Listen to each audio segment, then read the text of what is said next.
How to send voice messages on Signal application. Hi everyone, welcome back to Wake&Tech.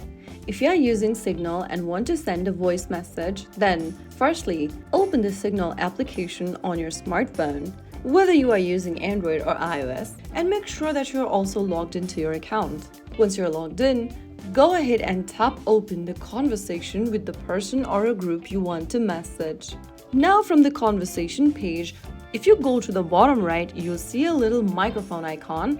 Just tap on that and you might need to allow microphone access to your device. Just click on allow and press and hold the microphone icon at the bottom right corner. Once you release the microphone icon, you'll be able to send the voice message. If you want to cancel the recording before sending, swipe towards the left and the voice message will be cancelled. So that's it, you've successfully sent a voice message on Signal.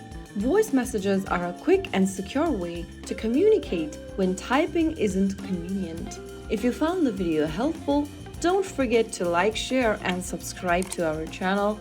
I will see you again in the next video. Stay tuned and thanks for watching.